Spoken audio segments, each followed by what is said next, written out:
My name is Anna, and at the age of 30, I lead a life that most people around me, if asked to describe it in one word, would undoubtedly call successful, because I am a financial director at a large consulting company with an office in a glass tower in the heart of the city. And I confess that my position and earnings are as follows: that for many years now I have not had to think about the banal balance in my bank account before making another purchase. Whether it's a designer coat, a vacation in the Maldives, or a banal dinner at a restaurant that serves 10-course tasting sets. And before we continue, write in the comments from which city you are watching this video. Enjoy watching. I have two apartments. One is spacious, with bright windows and a fireplace, in an old house near the park where I live now, and the second is my first property, bought shortly after I started earning steadily, a cozy two-bedroom apartment in a quiet suburb, which I rarely go to, but not I want to sell, because for me it is like a reminder of the path that I have passed.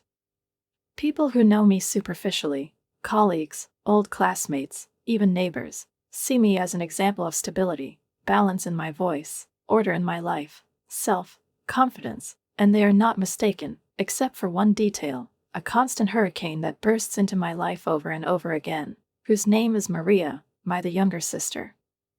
Since childhood, Maria has been distinguished not only by her appearance, blonde, lively, with dimples on her cheeks and eyes full of fire, but also by her character, which, compared to my restrained and analytical one, seemed not just dissimilar, but the opposite. She was always getting into trouble, slipping away from home gatherings to parties, getting reprimanded. At school, while I was poring over books and preparing for the entrance exams. When I was doing my first serious internship, living on pennies and snacking on apples, she arranged home photo shoots with her friends and dreamed of blogging fame. Later, as an adult, she distinguished herself by receiving a fine for skinny dipping on a public beach and calling me from the police station in the middle of the night, while I was preparing for an important strategy defense before the board of directors the next morning.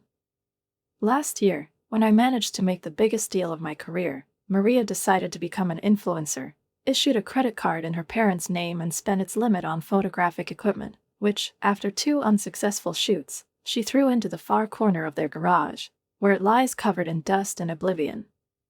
I haven't been in a serious relationship for 3 years now, ever since I returned home early from a business trip and found my then-boyfriend snuggled in my bed in the company of our mutual friend, a work colleague, which, of course, left its mark and pushed everything except work into the background. At the same time, Maria, despite her chaotic lifestyle, had been dating David since she was a teenager, a restrained, intelligent, slightly boring young man, as it always seemed to me, who patiently accompanied her all these years, and now, after almost a decade of their relationship, they were finally going to get married. And our whole family, as usual, was caught up in the whirlwind of the wedding fuss. In recent weeks, I have hardly seen Maria, except for those rare occasions when she appeared with another request for money for a very necessary detail of the celebration.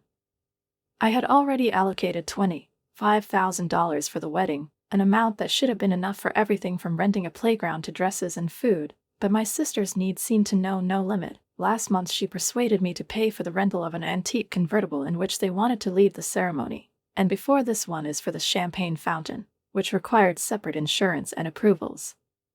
That's why, when I was sitting in the office looking through the quarterly reports, I received a message from Maria: "Family dinner is at Mom and Dad's today.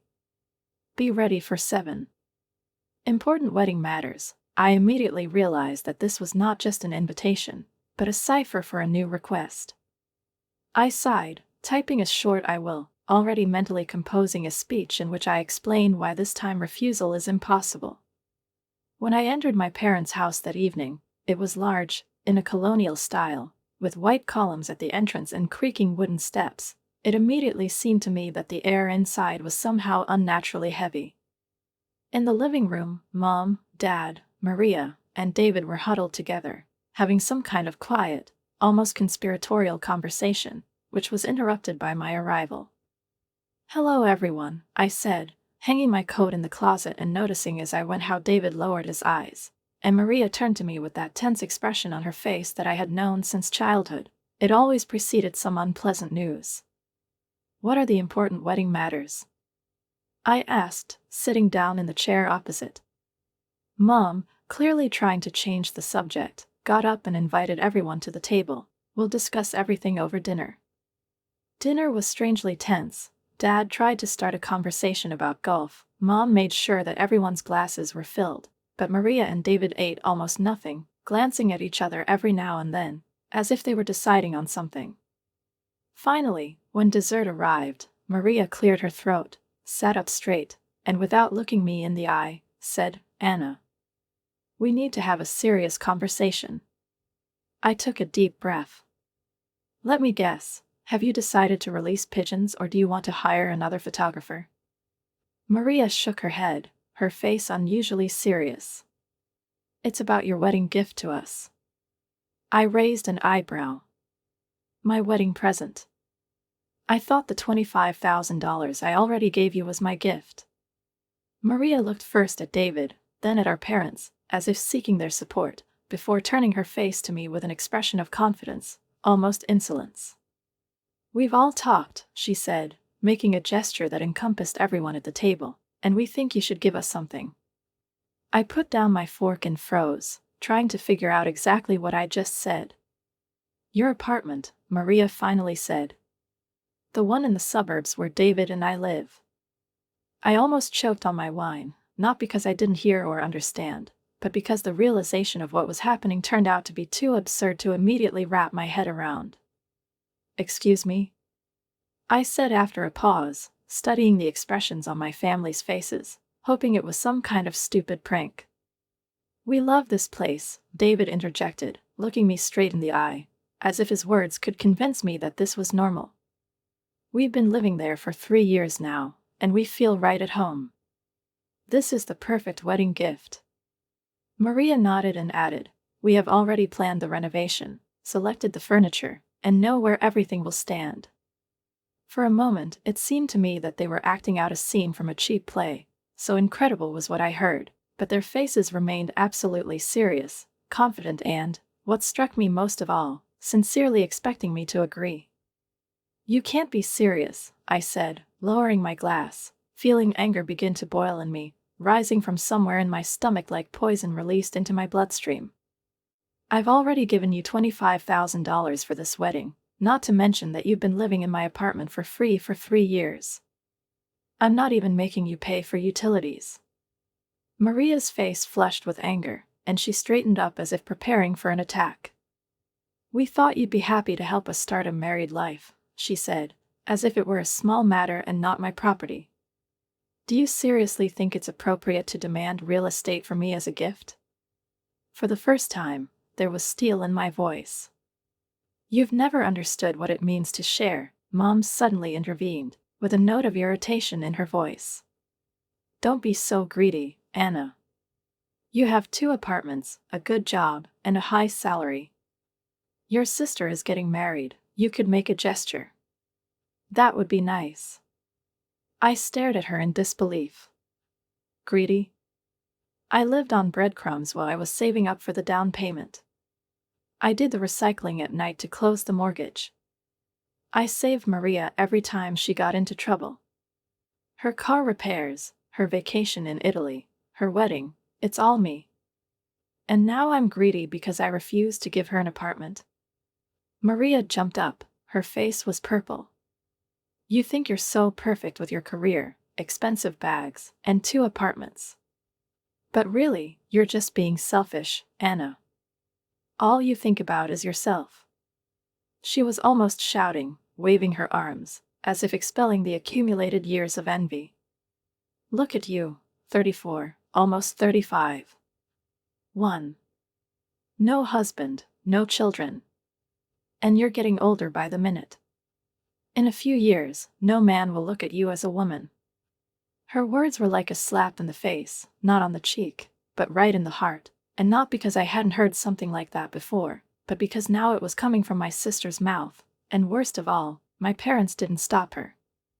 I looked at them, hoping to hear indignation, reproach, at least a slight accusation. It was superfluous, but instead they were silent, and Mom even nodded, as if agreeing. "Your sister is right, Anna," she said softly, almost with sympathy, but there was not a drop of support in this sympathy, only condescension. Maria found love. She's building a family, she has a future. You have to help her.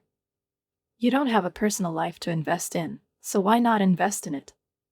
The room swam before my eyes, as if the walls had shrunk and trembled. Those who were supposed to be my back, my support, became the force that pushed me to the edge. I can't believe what I'm hearing, my voice was barely audible, but I knew that each of them had caught every word. You want me to just give up my property? After everything I've done? After all the years of help? And when I say no, you're calling me a greedy, selfish, lonely old woman. I stood up slowly, picked up my purse and pushed back my chair, feeling a wave of cold trickle down my back, despite the heat in my chest. I'm not giving you my apartment, Maria. Not now, not ever. She's mine. And I earned it later, through sleepless nights, despair, and pride. And I certainly won't give it to people who consider it normal to destroy my self-esteem for their own benefit. Anna, sit down, my father ordered with a heavy sigh, but I was already walking to the door. You're going to regret this, Maria screamed, jumping up and staring after me. You'll be left alone with nothing but your money and your precious apartment.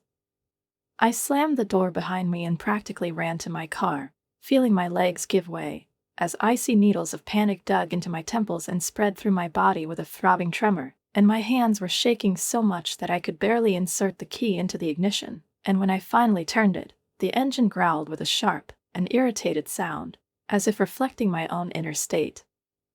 I sobbed, not from weakness, but from the inability to hold back everything that was bursting out: pain, anger, humiliation, resentment, because I could not believe that people whom I considered my family could do this to me, could look into my eyes and at the same time to treat me as if I were not a person, not a sister, not a daughter, but just an ATM with a face from which they tore off more and more without batting an eye, without even thinking that on the other side of their greed and selfishness is a living heart. I drove at random for a while, not knowing where I was going, just not to go home, not into that cozy silence that suddenly seemed unbearable, and after driving a few blocks, I turned into the parking lot of a small coffee shop, familiar, cozy, like an island of reality where no one knows your family or discusses with you. Apartments. I went inside, breathed in the aroma of roasted coffee and went to the counter, feeling my muscles gradually release, but my heart continues to pound in my chest like a hunted bird. One big black coffee, please, I told the barista, and my voice traitorously trembled. I took a glass and settled into a corner booth by the window, trying to focus on my slow breathing, the warmth of the mug in my hands, and the drops running down the glass. But before I could take the first sip, my phone began to vibrate on the table, one call after another, endless notifications, names flashing on the screen: Mom, Dad, Maria. I turned off the sound and put the phone face down, but after a few seconds it started vibrating again. Now the messages are sent. The first is from Mom: Anna, please come back and discuss this rationally. Then to my father: your behavior was unacceptable. Call me immediately. And then Maria. Each new message from her was worse than the previous one. You've always been jealous of me, she wrote. Your biological clock is ticking. Tick-tock. No wonder you're still single. I stared at the screen, not believing that she was really writing this, that she could be so cruel. Who would want to be with a cold, selfish woman like you? The next message continued. You look older than your 34 years. These wrinkles won't go away. I couldn't stand it. I turned off my phone completely. The brutality of it all was mind-boggling, like icy water poured over one's head in the height of summer. These were people who were supposed to love me, support me, be my support, but instead they treated me as an obstacle that needed to be removed, as a resource that needed to be squeezed to the end. I took a few sips of strong coffee, trying to regain at least a little bit of calm, and realized that was enough. Tomorrow, after work, I will go to my apartment in the suburbs, my apartment that I earned, that I chose, decorated, filled with life, and tell Maria and David that they need to move out. I was more than generous, allowing them to live there without rent, without bills, without obligations, and that's what they repaid, by trying to take it away from me. They have 2 weeks before the wedding, which is enough time to find a new place to live. The next day, at work, I could barely concentrate, the numbers on the screen blurred, the voice of my colleagues on Zoom seemed distant and deaf, and in my head I replayed that dinner over and over again, that feeling of betrayal, the way my mother nodded, agreeing with Maria. With every thought, a new wave of anger and resentment rose, and by 5 in the evening I was mentally ready for a conversation, rehearsing it mentally in the car, driving through familiar streets. I won't scream, I won't let myself get broken, I'll just tell them calmly and clearly that they have 30 days to move out, although it would be because I could have given them much less. When I arrived at the house, the first thing that caught my eye was the absence of David's car in the parking lot. Okay, I thought, it would be easier to talk to Maria alone, without his ever-condescending gaze and subtle remarks. I went to the door and knocked, softly at first, then louder. There was no response. I froze, listened, and sure enough, someone was inside, movement, light footsteps. "Maria, open up, I know you're there," I said loudly, ringing the doorbell, but after a few minutes, realizing that no one was going to answer me, I took out the key and inserted it into the lock. He didn't come over. I froze. She tried again. She tried the key in the lock, turned it, but to no avail. And then it dawned on me. They changed the locks. In my apartment.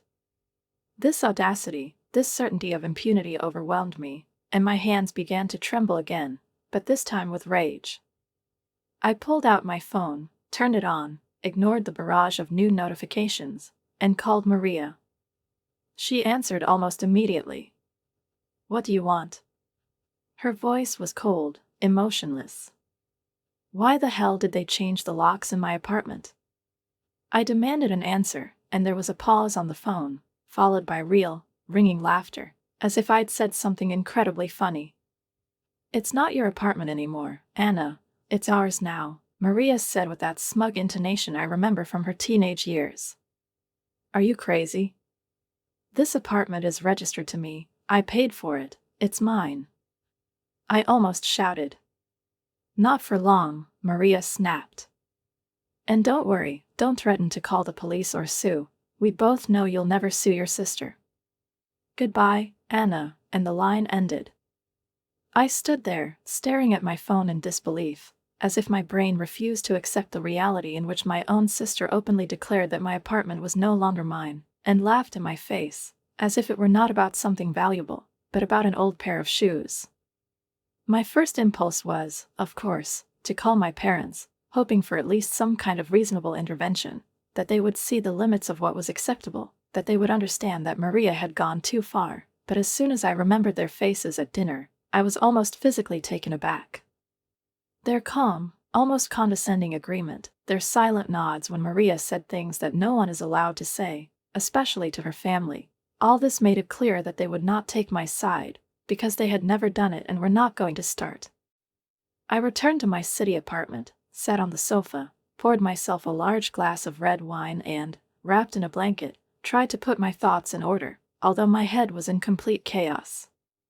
My mind was feverishly going over possible steps, looking for loopholes, trying to come up with a plan of action. I could go to a lawyer, I could go to the police and file a complaint about illegal seizure of property, but at the thought of someone in uniform handcuffing my younger sister, even if she was so disgusting ungrateful as Maria, something inside me shrank, because despite everything, I still kept the remnants of my love for her, or at least the memory of the love she once had. I picked up the phone and immediately heard it signal a new notification. Maria posted something on social media. Against all logic, driven more by a masochistic desire to see to the end what she's capable of than curiosity, I opened the app. The post was short, but its impact was devastating. David, my parents, and I made the difficult but necessary decision not to invite my sister Anna to our wedding in 2 weeks. Someone who doesn't act like a family member doesn't deserve to be present on our special day. We are looking forward to celebrating with our real loved ones. Dozens of comments were already piling up under it, then hundreds, perplexed, sympathetic, condemning, demanding explanations, and Maria, in her new role as a victim and martyr, did not respond to any of them, leaving everyone in the dark, allowing gossip to spread. Almost immediately, the phone rang, first the aunts, then the uncles, cousins, family friends. Everyone wanted to know what had happened, asked for explanations, assured that this did not happen just like that, and I just sat, listened to the call after the call, until I pressed airplane mode. What could I tell them? That my sister demanded to give her my apartment as a wedding present, and when I refused, she and my parents turned my life into a farce? I finished my wine, poured myself another glass, and, hugging my knees to my chest, allowed myself to cry. Tears brought no relief, only fatigue, as if the body had finally allowed itself to feel the full weight of betrayal. Everything that was happening seemed so absurd, so cruel, that I couldn't believe it. Exactly 24 hours ago I was just going to a family dinner, and now I was exposed to the public as an outcast of my own family. But when the shock passed, a new thought began to form in my head, clear and precise, like an architectural drawing. Maria and my parents thought that they were holding all the cards, that they could put pressure on me with feelings of guilt, isolate me, humiliate me, manipulate me, push me off my own property, using moral blackmail, public censure, and family ties as a weapon. But they were wrong. If they decided to play hardball, I could play harder. I just had to wait for the right moment. This moment will come on the wedding day. 2 weeks dragged on for an excruciatingly long time.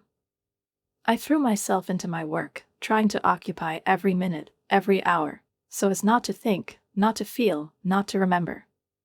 At home, I kept my phone turned off or on silent mode, only occasionally checking messages, and each time I found new evidence of their betrayal. No remorse, no apologies, just more reproaches, injections, attempts to make me look cruel and heartless.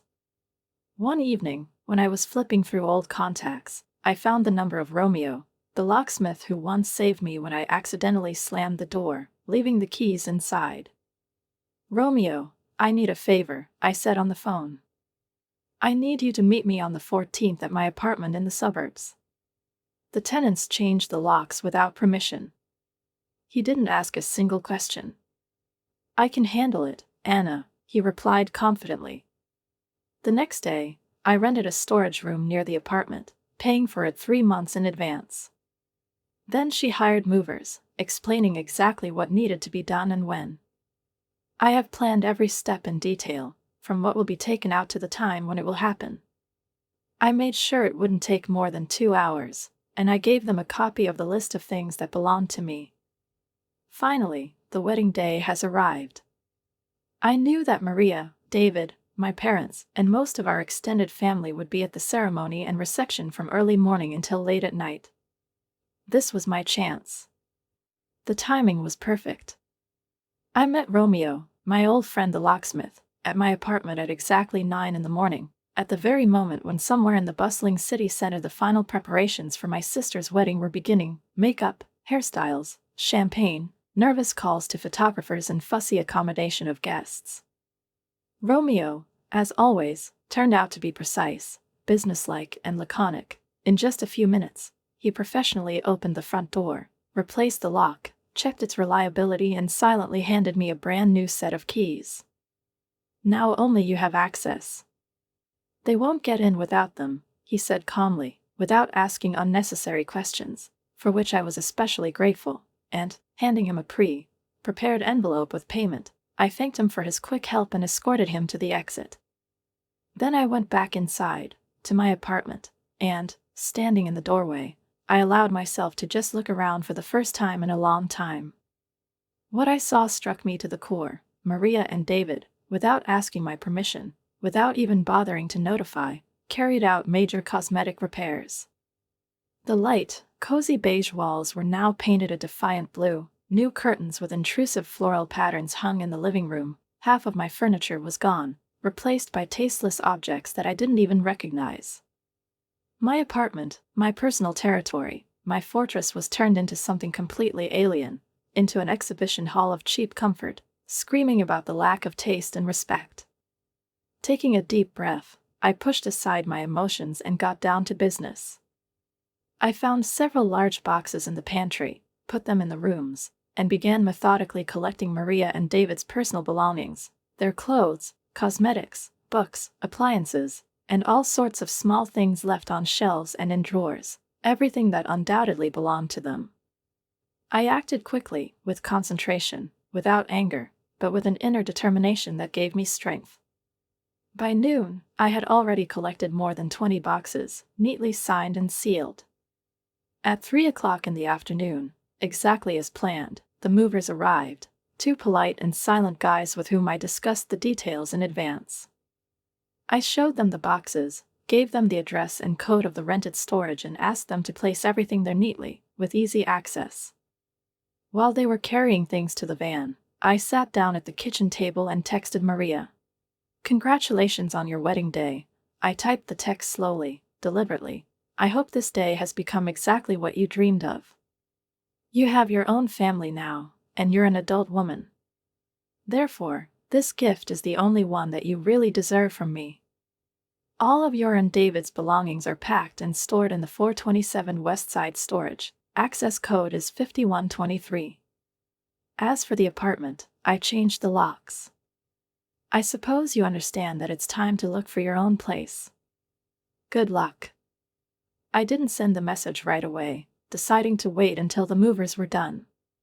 By 6 o'clock in the evening, the apartment was empty, and despite the signs of intrusion, walls, furniture, nail holes, I felt that everything was under control again. I got out, locked the door with a new key, and drove home. There, sitting on the couch with a glass of champagne, for the first time in a long time I allowed myself to celebrate, albeit quietly, the return of not only my property, but also my power, my dignity, my inner freedom. At 8 o'clock in the evening, when I knew that the reception was in full swing, I pressed send and put the phone on the table. The answer was not long in coming. My phone literally exploded. Messages and calls poured in one after another: Maria, David, Mom, Dad, even some cousins and family acquaintances, who apparently found out about what was happening from the place of celebration. "You ruined my wedding," Maria shouted in the message. "How could you do that on our day? You should have done it right away." Mom wrote, "Anna, she's in tears. What happened? How could you be so cruel?" Dad demanded, "This is unacceptable. Call me immediately." And David, in his characteristic cold style, wrote, "You had no right to touch our stuff. We'll think about the consequences." The messages became more and more desperate, eventually angry, accusing. My parents threatened to tell all my relatives how cruel and ungrateful I was. Maria conjured me that I would regret it for the rest of my life. I turned off my phone before I'd even read half of it. I took another sip of champagne, took the bottle and went into the bathroom, where I turned on the hot water, let on a fragrant foam and for the first time in many weeks allowed myself to just lie in silence, inhale steam, look at the reflection of the candle in the drops of water on the edge of the tub and feel the feeling of complete inner balance returning to me. I knew I had done the right thing. The next morning, I slept until noon, allowing myself the luxury of not getting up on my alarm clock. When I finally turned on my phone, there were even more messages, but without reading any of them, I selected them all and deleted them. Instead, I opened my laptop, took a sip of strong coffee, and opened the app where it all started. I've never commented on anything related to conflict with my family, but now I've decided it's time. I started typing. 3 years ago, I allowed my sister and her fiancé to live in the apartment I own. Recently, they demanded that I give them this apartment worth hundreds of thousands of dollars as a wedding gift. When I refused, they changed the locks, claimed it was their property, and didn't invite me to their wedding yesterday. I took my property and moved their stuff to the vault. I am deeply saddened that my generosity was met with such a lack of respect and gratitude, and that my own parents supported such behavior, as if my possessions, my work, and my efforts were something that could be freely disposed of, not by me, but by them. I sincerely wish them all happiness and well-being, but I have decided to withdraw from this relationship because, despite the pain, this is the only way to preserve my own emotional health and inner dignity. I hesitated for a long time before writing this post, painfully going over the pros and cons in my head, trying to figure out if I was being too harsh, revealing too much personal stuff, and taking out the trash. But then I remembered how Maria publicly canceled my wedding invitation, how easily and cynically she allowed herself to write on social media that I didn't deserve to be a part of their special day, and how cruelly I was then bombarded with messages discussing my appearance, my age, and my loneliness. I, like any other person, deserve to tell my version. So I clicked publish and closed the laptop, not expecting a special reaction, but rather believing that it would be negative, as it usually was when it came to something where Maria was involved. But after a few hours, my post started to gain momentum. The comments came one after another, and to my great surprise, most of them were full of support. "Your sister is crazy if she thinks you can demand an apartment as a gift," some wrote. "You let them live there for 3 years, and they wanted even more. This is outrageous," others commented. My cousin Elena, who was at the wedding, also checked in. "Now I understand why you weren't there. Maria asked everyone to give her money, and when I offered a cooking class, she literally said it wasn't generous enough. I didn't expect such a wave of support. I was sure that everyone, as usual, would side with Maria, that they would start accusing me of being cold, distant, and callous, but instead strangers, old acquaintances, and even some relatives began to write to me that they understood my position, that they had similar stories, that they sympathized, and they supported. Meanwhile, Maria, David, and my parents were not letting up. The phone, even in silent mode, was still blinking with new messages. But now, as I noticed, the tone was gradually changing. Anger turned to despair, accusations to pleas. "Anna, please call. We need to talk as a family," Mom wrote. "Your mom is very worried. It's bad for her blood pressure," Dad joined in. "You've spoken. Can we talk calmly now?" Maria wrote unexpectedly politely. But I didn't answer. For the first time in many years, when my generosity was taken for granted, when my kindness was taken as a duty, I chose silence to think, to feel, to heal a wound that was still bleeding. A week after the wedding, I asked the concierge at my apartment building to make a special note in the access system. My family members should not be allowed to come up to me under any circumstances, and fortunately he did not ask unnecessary questions, just nodded and made changes. 2 weeks after the wedding, my friend Rosa told me over lunch that Maria and David had canceled their honeymoon to Bali, saying they now urgently needed money for rent. "She complains to everyone," Rosa said, taking a bite of bread, "about how you kicked them out, how they had to urgently look for an apartment."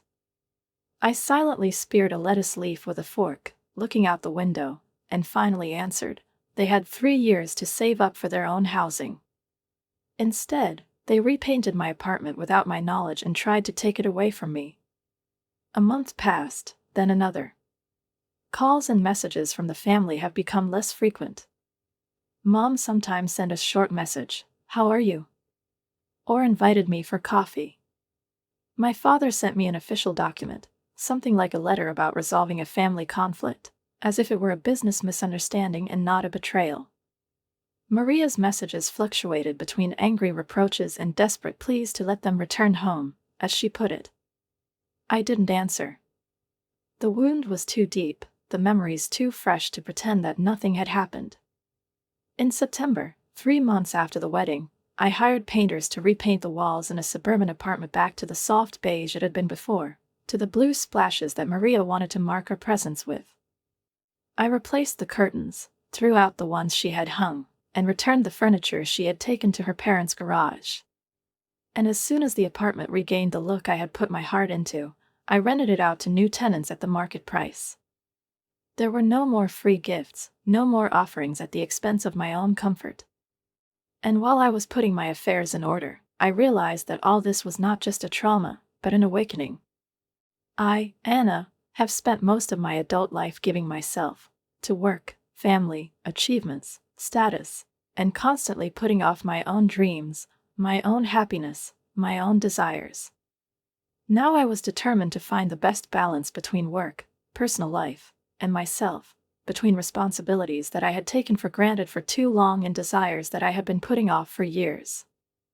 I joined a travel club that met every Saturday morning to explore the suburbs and trails, breathe fresh air, and talk about something unrelated to quarterly reports and economic forecasts. During one of these trips, on a cool morning filled with the smell of pine needles and earth, I met Daniel, an environmental engineer with a soft, quick smile and thoughtful manner of speech, with which I immediately felt calm and at ease. We walked side by side for almost the entire route, talking first about the local flora, then about rare birds, then, somehow unexpectedly, about music, childhood, life principles, and by the time we returned to the starting point of the route, he asked for my phone number, and I gave it without hesitation. Our first date took place in a small Italian restaurant in the city center, a cozy place with red tablecloths, vintage posters on the walls, and the smell of basil in the air.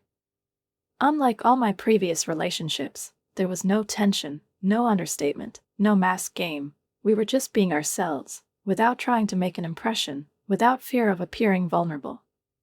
We talked about everything, both serious and funny, and I found myself thinking that I hadn't laughed so sincerely in a long time. 4 months have passed since that terrible dinner and everything that followed, when I received an official letter from my parents. Inside was an invitation to a family Thanksgiving dinner, and at the bottom, in Mom's neat handwriting, was written, "We miss you. Please think about it. Mary and David will be gone." I hesitated for several days, telling myself not to rush to answer. A part of me clung to the boundaries that I had finally learned to defend, to the inner firmness that I had managed to build after years of concessions and self-sacrifice. But the other part missed the days when family was a source of warmth, not pain. In the end, I decided to give up. "Thanks for the invitation," I wrote. "I'm not ready for family meetings yet. I hope you understand." There was no response, but a week later a package arrived at my apartment. Inside was an old photo album of my childhood photos, faded but touching, and a note from my mom. "I do not know where we took a wrong turn. I'm sorry for hurting you." That's all I can say. It wasn't an admission of guilt, it wasn't a plea for forgiveness, but it was something. I put the album on the bookshelf, not ready to flip through the pages of the past, but also unable to throw them away. Meanwhile, Christmas was approaching, and Daniel, with his characteristic delicacy, invited me to join his family. "No pressure," he said, holding my hand, "but they'll be very happy to meet you." I accepted the invitation. His family turned out to be warm, hospitable, devoid of the hidden competitiveness and acrimony that I was used to. His mother hugged me as if she had known me all her life, and my father filled my glass over and over again, telling me that Christmas was not the time for empty glasses. By the end of the evening, I felt calmer with these people than I had felt with my own family in recent years. "You have a wonderful family," I said to Daniel in the car.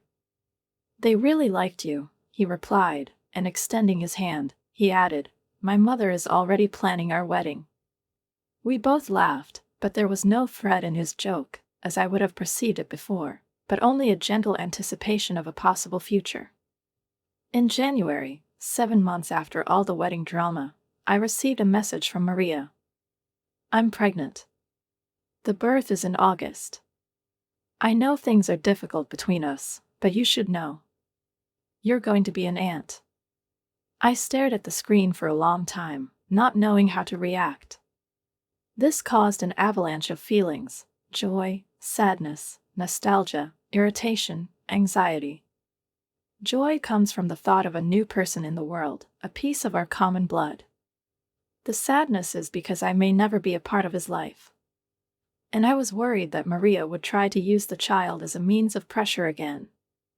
After much thought, I sent a simple, measured reply: "Congratulations to both of you. Take care of yourself." And she let the situation go. Life went on. My relationship with Daniel became deeper and more fulfilling. We spent weekends together, traveled, discussed books, and laughed at silly TV shows. The apartment in the suburbs was rented to a young couple of architects who paid on time and did not require me to hand them the keys in a gold frame. At work, I was promoted again. Now I was on the executive board of the company, becoming one of the youngest members in its history. Sometimes I still thought about my family, about how strangely our relationship had turned out, and wondered if there was a way back, if healing was possible after the betrayal that had eroded all trust to the ground. But now I was focused on building my life, a life in which my time, feelings, and energy were invested in a place where they were accepted with respect, where no one considered my kindness an obligation, and my loneliness a cause for pity. I was building a house, not a physical space, but an inner one, out of bricks of reciprocity, honesty, and love. And for the first time in a very, very long time, I could say, I'm really happy.